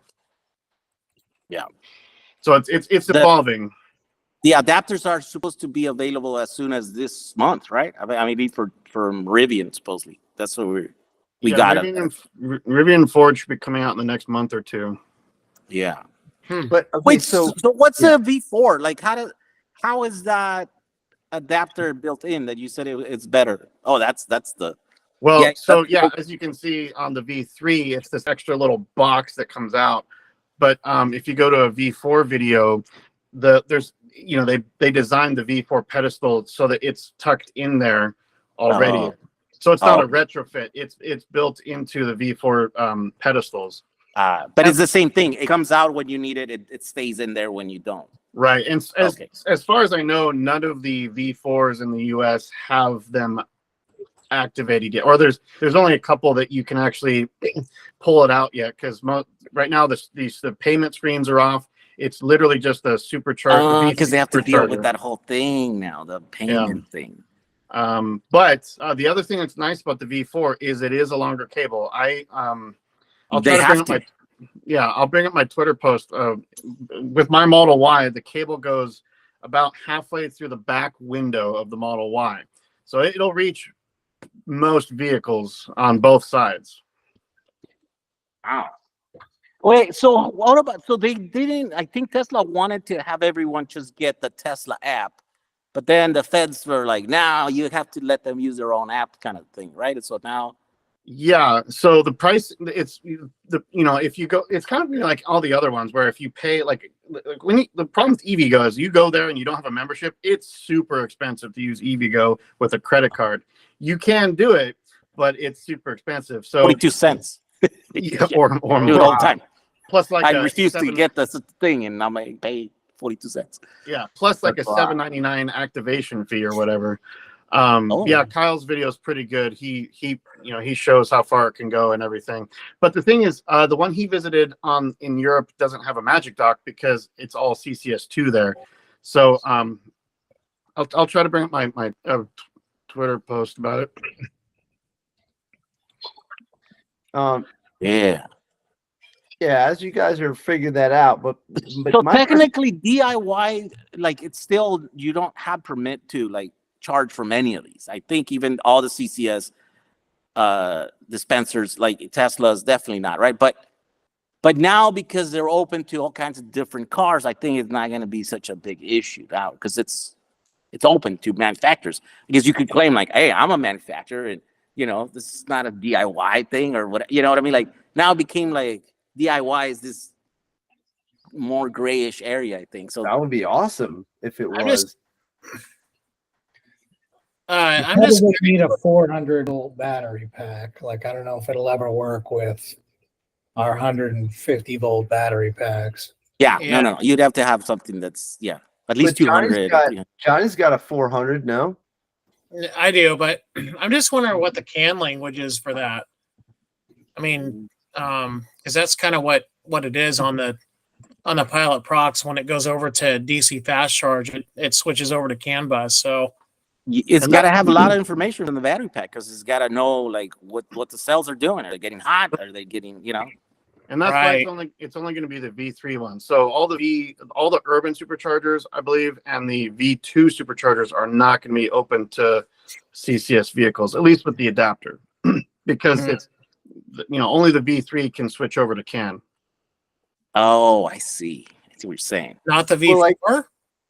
Well, V4 is like right now the V4s are using V3 cabinets. So yeah, V3 and 4. But there's only like a handful of V4s, so that's why I didn't say them. But eventually everything will get retrofitted to like a V4 thing in every site. You know what I mean? It's only a matter of time. It's just right now there's a lot of stuff that is not compatible for that because they weren't. Yeah, so all the older 150 kilowatt superchargers are not going to be available for the adapter. Yeah, Elon knew this was going to happen. I mean, right? Like, it's Oh, I'm sure. Well, I mean, nobody jumped on. They had 10 years. I mean, they're just sitting. Yeah. I mean, Tesla started in 2003 and went public in 2010, but like he warned them, didn't he warn them? He's like, look, and then also I bet you, I don't know. I think I don't know. I may have heard somewhere like his engineers said to him, like, you're going to need chargers. So he's like, okay, we'll just build them, and then his investors were probably freaking out. But I remember they were not profitable for a while and Wall Street was freaking out. And, but that was because they were building out the network. Like those early cars paid for all that stuff and his early investors, At least up Them to building out their charging infrastructure is what's making them kill everybody. So their charging infrastructure is 10 times better than anything else. And it's reliable. I went across the country. I mean, everybody knows this. This is like old news now, but anyone who's still doubting this, like I went across the country with a Tesla this summer, just anywhere I want, Colorado, middle of Utah, it doesn't matter. Like it doesn't matter. There's chargers everywhere. When they work when you get there. Me too. And they all work. They Yeah. all work. Yeah, no issue. Don't all know, like some of them are 20 cents a kilowatt in the middle of the night, and then in the middle of the day they're 45 cents, and you're like, oh man, that's a lot more, but that's what it is. You're traveling, so who cares, but like naive question, to Johnny, like, so what could you just break it down, like the hoops and problems and like things we got to, so you have 400-volt pack and then you have a supercharger. What's in between that we can't DC charge? it's just the CAN bus protocol. That's Yeah, it. the charger needs to know what your battery's doing. Yep. It needs to know the temperature. It needs to know the state charge. It needs to know all kinds of things. Probably more. Probably like. But Talik had a motorcycle charging the other day at a supercharger. So is that a DIY motorcycle? No. So that's a production vehicle that has CCS built in. Got it. Yeah. Okay. Yeah. So if we could get that info, then is that all we need? Yeah, we would. Yeah, we need a box. Wow. Yeah. Ron, so I put the link in there. Oh, good. Okay. You can play the video if you want. Yeah, I'll play the video. Yeah. So I was blown away because I've never seen what I thought was a DIY vehicle on a supercharger. Oh, sorry. This is the V4 post.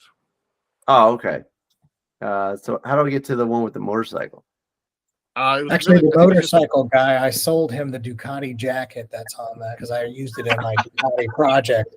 And once I started working at Harley, I couldn't wear the Ducati jacket anymore. Oh, Nice. There's some people on the call that know something about programming. Yeah, I talked to Bream about it too, and nobody's really cracked it to be able to use fast chargers on conversion cars. So Yeah. it must be. I think it's doable, but it's still so expensive. But I know that. Didn't Damien in Ireland get it sorted out We have using a 8 BMW? V4 superchargers. Yeah, I was gonna say that. Like, isn't there the module from the i3 that you can basically hack and use that for CCS? Yeah. I forget. I'll have to look it up.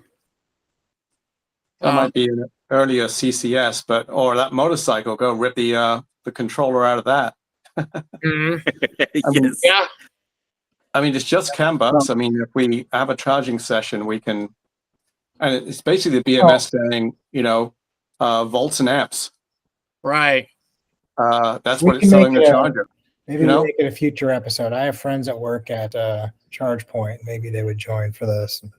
Oh, dude, that'd be great. That'd be pretty cool. Yeah.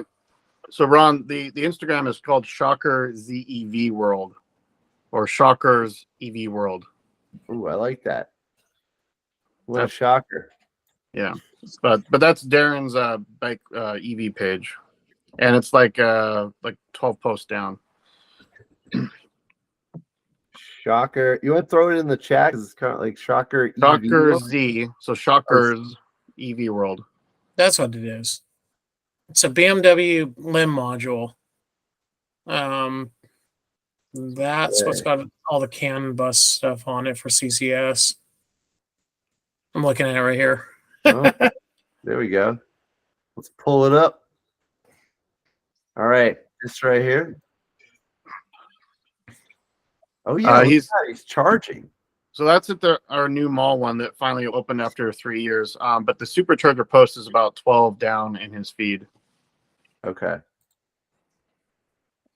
But those were Energica guts that he put into a Ducati Monster motorcycle. There we go. Total This is hybrid. it. This And is he's- crazy. Yeah, so as you can see, there's the Magic Dock adapter that is attached to the supercharger. And he's getting 22 kilowatt at 32%, because I don't think those things, that that's probably over 1C for that vehicle at that point. I thought they charged up to 50 kilowatt, but fast charging on a smaller pack is, you're not getting as much. It's pretty nuts to get anything near that for a motorcycle. Yeah, the Harley Livewire was limited to like 33 kilowatts or something. Mhm. But it has like a 33 kilowatt pack. So yeah, that's 1C. yeah. And that may not be his peak, because a lot of vehicles that plug into the Magic Docks right now are not getting their optimal curves. So I'll pull up a sore topic here for anybody who, including me, who invested in this company, Arcimoto. But damn, man, they charge at, okay, I rented one. I'm not going to speak for the whole company here, but they charge at 3.3K. It's horrible. It takes hours and hours and hours to charge this little vehicle. And all they got to do is just up the amount of chargers they got on there. I'm sure that ups the cost. I'm sure it's not that simple. And maybe the heat, and maybe they can't handle it and stuff like that from a physics standpoint. I don't know. But imagine they could hook up to a Tesla charger and get done in like 15 minutes. That would be 3.3 is all they can get. I think they're newer. That's what I was getting on the rental, and I was like, "This is unacceptable. You got to be kidding me." Those rentals are like the older model. I think their newer ones can do like 6 or 7 kilowatt. I think. Okay, that's reasonable. But yeah, when you have like a 75-mile range and you're only going to go around 30 miles a day with these things, these are not meant to road trip. Unfortunately. Yeah, but you want to be able to do it quick, because the thing is that, like, it's the same thing with all the EV stuff. If you have a place to park it at night, you're fine, and then you can plug in. But if you're in an apartment or you're rental on the run, you want to be able to supercharge, and that's where that's the Tesla advantage. I asked them if they could give me a handful of those things, like 4 of them, to park here at the marina. People could come off the airplane and come walk across the street and rent them. What have you heard from them lately, Ron? Oh, nothing. I'm just that stock I got killed on, and it is what it is. So invested in them. Yeah, I'm still there, and and Galileo Russell did what he calls a post-mortem video about it, and he told the story, and I don't know, the details were not that much detail. It's just it just seems like they weren't aggressive, and even though they're losing money, they're not aggressive. They're not making enough changes to survive. Like, you need like a really aggressive leader at a company to do something, especially when you're losing money and you're spending money and stuff like that. Their store here in San Diego, it has a big footprint. It's right downtown. Every time I go down there, it's closed. They got to be spending an arm and a leg just to keep the doors open and the lights on. Yeah. It doesn't make any sense to me, because if you rent one, if you drive one, it's a lot of fun. It's a cool little rig. It is fun. Yeah. Yeah. I mean, it's got potential, and they're still selling them. So I mean, they are currently in production still.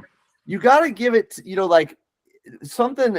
I'm look, what do I know about big businesses? But something I know about, I mean, even though I'm a full-time teacher, my side business, it doesn't matter if you're just getting started. You need to have revenue. Like if money's coming in, and even if you're losing money, you can figure it out.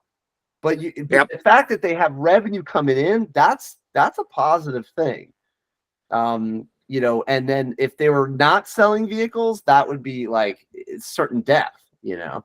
But because they're still rolling down the road, so to speak, they might have a chance because they can make changes, but they got to make those changes, you know, and they got to happen fast, you know. So, oh wait, did we lose Jehu? Yeah, I think so. He's missing from the group. But that was great having him here, you know. This is like an awesome roundtable discussion. A lot of good people, the history of EVs, the future of EVs. I think we covered everything, you know. Pretty cool. And look at that, we're hitting the 10 o'clock mark. I don't want to push it too far past that because I think it's a good like 2-hour mark, you know. And then we won't exhaust it. We'll continue again next week, you know. Maybe we can reach out to the guys from Maverick, and any other topics you want to focus on, let me know. This is starting to work out. It's pretty cool seeing everybody, you know. Yeah, so they did read the message, but I think because I'm, you know, a new follower of theirs, they didn't know who it was, but also they're probably busy with CES stuff this week. So, oh, fair enough. Yeah. What were you gonna say, Kev? No, I was just agreeing. Yes, 2 hours and we're good. So yeah, exactly. Plus, I gotta get to bed. I gotta, you know, 10 o'clock here. Johnny, it's so late. Yeah. Johnny, what do you think about getting Eddie on here? Oh, that would be cool. I can hit him up. Yeah. Yeah, cool. and Brims too. Sure. Be nice. Yeah. But, really good to see the EV Rider guys. I haven't met you guys in person, but I do know Douglas, and so yeah, this is a great get together. Thank you. Yeah. No, thank you guys. It's awesome. And oh, just so you guys know, tomorrow it just happens to be back to back. It's not going to be normally like this, but tomorrow I've got Brandon from Amp Revolt. It's in Pennsylvania. And and I know him from a long time ago. We worked together at Bergen Community College, and we did a truck together. We never finished it, but it's a monster. And you know, it's hard to do a project in a school. You know, there's a lot of bureaucracy and stuff like that. But he has since then evolved into like a provider, not just conversions. And so he's going to be on the Shop Class podcast tomorrow. Yeah, and so that's cool. Yeah, and this is him right here. I guess probably at SEMA, and this is him like meeting all the people and stuff, and you know, and Rich Rebuilds actually came down and saw our project right before his channel blew up, which was wild. That's cool. So that's Brandon in the middle. He's actually a trained musician. He started life as a I think he's a saxophone player or something like that. Yeah, it's like nice. Just so crazy. And you know, like but he came up with some solutions. Let me show you his, oh, I see. He's got this drive shaft adapter that allows you to let's see, what does it allow you to do? Put like 1450s on it or something. I think so. You put it longitudinal, and then you can run front and rear axles. Do you lock out the differential on this thing so only one shaft is spinning out there, or I'm not, you know what, that's a good question. I don't know. I don't know what, if it's you lock it out or if you I'm not really sure. Let me see, share this instead. Would that work with a lot of the Toyota 4x systems? It could. Probably, yeah. I think that's what what's his name? Robert Downey Jr. did on his show with one of his trucks. Mm-hmm. Oh yeah, you're right. It is a lockout.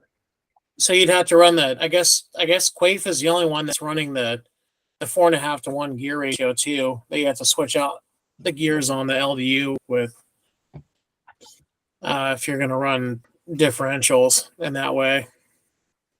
Okay. That what was the ratio you said? 4.5-to-1. Okay. It's basically half of what the Tesla stock unit is. The LDU is like 9.8-to-1, I think. Okay. The SDU is like 9.38, something Are we like done? that. Conversion. Okay, so adapter. I'm trying to find all this stuff. Here's his store. He also has. Oh, there we go. Okay, so this is all the stuff. So he's a provider now, and then he's got some gear swaps, and then he also has this battery pack, this modular battery pack. Mm-hmm. You know, which you can, I guess, make any size out of it. So it has all the parts and fixings and, you know, like purchases and places to put stuff. Oh, there's a gear swap right there. Oh, I didn't, Before I knew what these were, I sold these. They were from some project that was scrapped. We had them when we were building the yellow bus or at the end of one of our classes. And I sold these battery boxes to the highest bidder.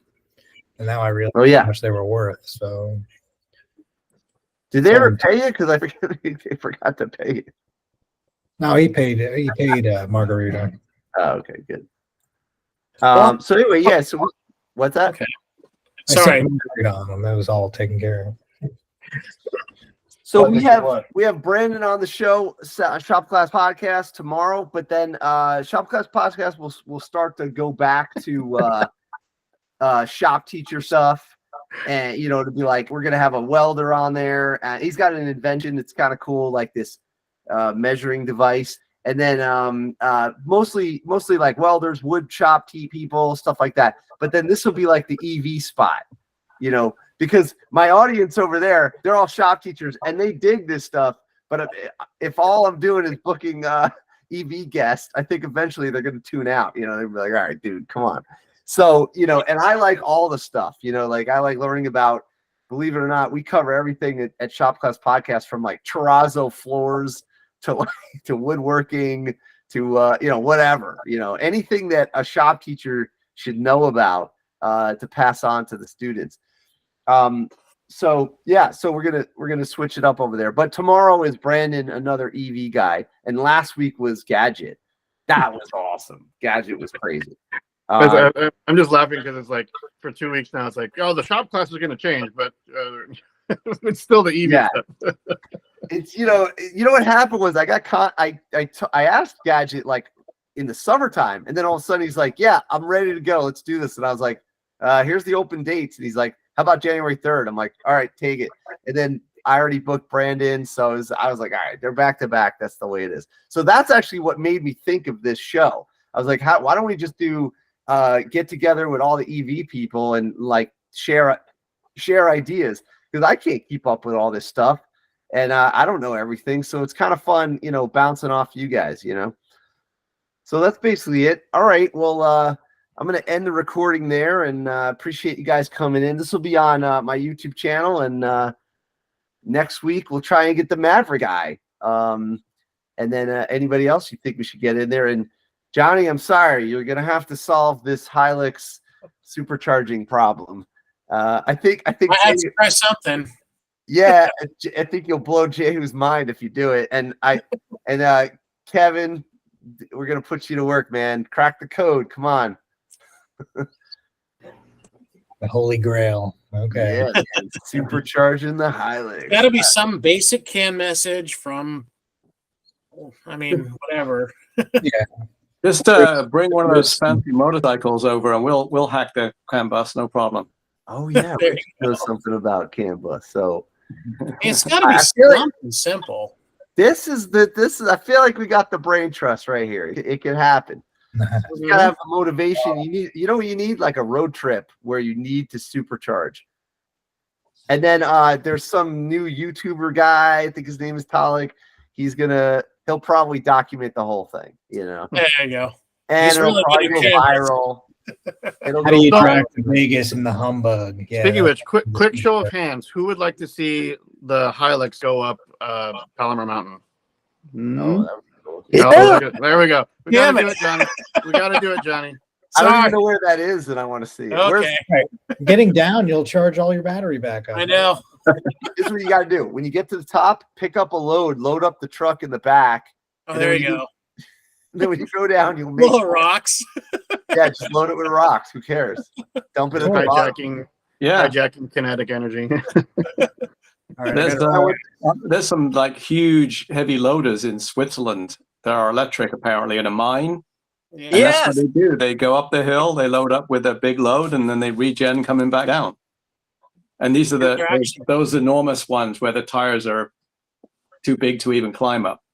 Natural supercharging. Yeah. Potential All right, energy on turns that into one, real that's energy. good. All right, you guys are awesome. I really appreciate it. You guys have actually a lot of people here has helped shaped my journey through this whole thing. So I really appreciate everybody being there. And who knows, looking forward to the next 10, 20 years of doing this. It'll be awesome. All right, cool. Oh, yeah. Mr. G's EV Hangout. See you guys next week. Cool. Bye, guys.